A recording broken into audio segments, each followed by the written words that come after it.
மாவட்டம் சோழவரம் அருகே உள்ளது அருமந்தை. இந்த பகுதியில் உள்ள மீஞ்சூர் வண்டலூர் வெளிவட்ட சாலையில் அதிகாலை ஒரு கோர விபத்து நடந்ததாக போலீசாருக்கு தகவல் வந்திருக்கிறது. சம்பவ இடத்திற்கு விரைந்து சென்ற போலீசார் ஆய்வு செய்திருக்கிறார்கள்.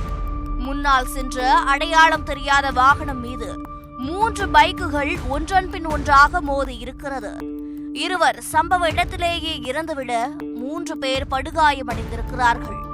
வழக்கமாக சாலையில் ஏற்படும் விபத்து என்றுதான் முதலில் போலீசார் இதை நினைத்திருக்கிறார்கள். ஆனால் அடுத்தடுத்து நடந்த தொடர் விசாரணையில்தான் நடந்தது விபத்து அல்ல, ஆட்டோ ரேஸால் வந்த வினை என்று தெரிய வந்திருக்கிறது. சென்னையை அலறவிடும் அச்சுறுத்தலில் முக்கியமானது இந்த ஆட்டோ ரேஸ். போக்குவரத்து குறைவாக இருக்கும் நள்ளிரவு அல்லது அதிகாலை நேரங்களில் வெளிவட்ட சாலைகளை ஆக்கிரமித்து ரேஸ் நடப்பது வழக்கம்.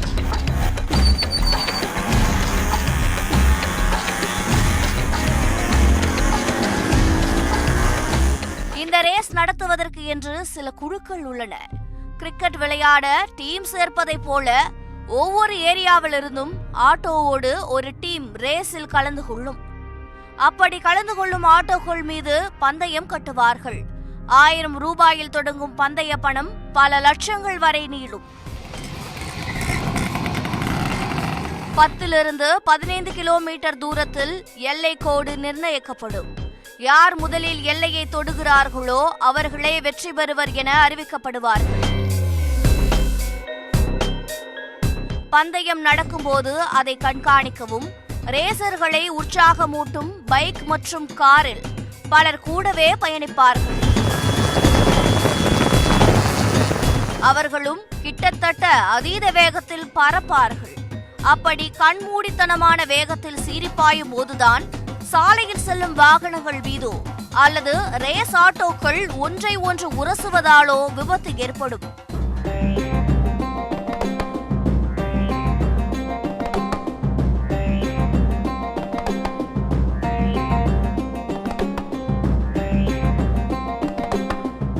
தற்போது நடந்திருக்கும் இந்த ரேஸ் மீஞ்சூர் வண்டலூர் வெளிவட்ட சாலையில் அரங்கேறியிருக்கிறது.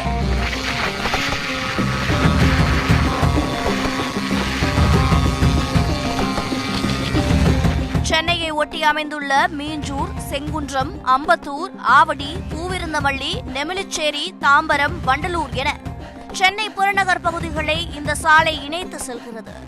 அதிகாலை மற்றும் இரவு நேரங்களில் பெரும்பாலும் இந்த சாலை வெறிச்சோடி காணப்படும். அந்த நேரத்தை தான் ரேஸ் ஓட்டும் கும்பல் பயன்படுத்தி இருக்கிறது. சம்பவம் நடந்த அன்று 8 ஆட்டோக்கள் ரேஸில் கலந்து கொண்டிருக்கின்றன. அதிக சத்தத்துடன் அவை சீறிப்பாய சுமார் 20க்கும் மேற்பட்ட பைக் கூக்குரல் எழுப்பியபடி ஆட்டோக்களை பின்தொடர்ந்திருக்கிறது.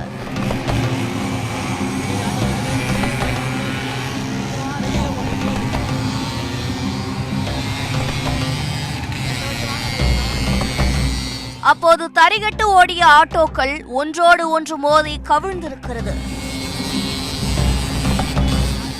அவர்களை பின்தொடர்ந்த பைக்கும் விபத்தில் சிக்கி இருவர் சம்பவ இடத்திலேயே இறந்து போயிருக்கிறார்கள். இதுபோல் அந்த வெளிவட்ட சாலையில் மட்டும் இல்லாமல் இன்றைக்கி பெரும்பாலான இடங்களில் குறிப்பாக சின்ன சின்ன சந்துங்களில் கூட இந்த மாதிரியான ரேஸுகள் வச்சு அதில் அதிவேகமாக வாகனங்கள் இயக்கி விபத்துக்குள்ளாகிற சம்பவங்கள் இன்றைக்கி அதிகமாக நடந்து வருது. இதுபோல் உயிரிழப்புகள் இந்த சமூகத்துக்கு ஒரு சாதாரண உயிரிழப்பாக மட்டுமே கடந்துட்டு போயிட்டாலும் அந்த பாதிக்கப்பட்ட அந்த குடும்பங்களுக்கு பார்த்துட்டான்னா அது ஒரு மிகப்பெரிய உயிரிழப்பு, அந்த தலைமுறையை பாதிக்கக்கூடிய உயிரிழப்பாக இருக்கும். இந்த சம்பவம் தொடர்பாக வழக்கு பதிவு செய்த போலீசார் ரேஸில் ஈடுபட்டவர்களை அடையாளம் கண்டு அவர்களை கைது செய்யும் நடவடிக்கையில் ஈடுபட்டு வருகின்றனர்.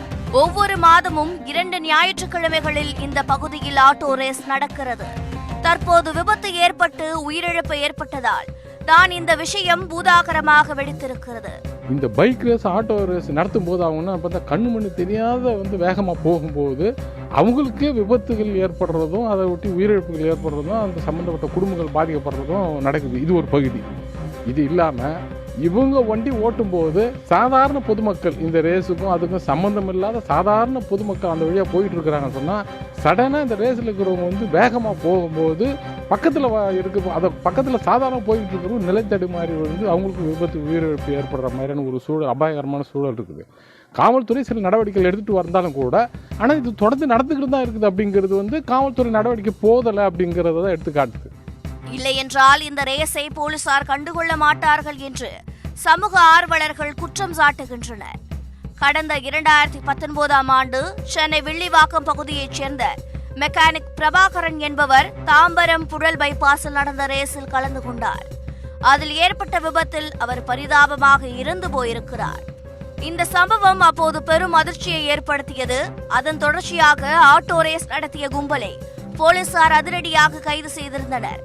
அதன் பிறகு குறைந்து போன ஆட்டோ ரேஸ் தற்போது மீண்டும் விஸ்வரூபம் எடுத்து 2 உயிர்களை காவு வாங்கியிருப்பது பலரையும் அதிர்ச்சி அடைய செய்திருக்கிறது. இந்த மாதிரியான சம்பவங்கள் தொடர்ந்து நடைபெறாமல் இருக்க தமிழக அரசு ஆங்காங்கே சிசிடிவி கேமராக்கள் போன்ற பதிவுகளை வச்சு இந்த வேகமாகவும் இந்த பெருத்த சத்தத்தோடு ஓட்டி வர இந்த வாகனங்களை கண்காணித்து அந்த வாகனம் மேலே கடுமையான நடவடிக்கையும் அந்த வாகன உரிமையாளர்கள் மீது கடுமையான சட்டமும் அவங்க மேலே பாயும் அளவுக்கு நடவடிக்கை எடுத்தாங்கன்னா இந்த மாதிரியான சம்பவங்களை தவிர்க்கலாம்.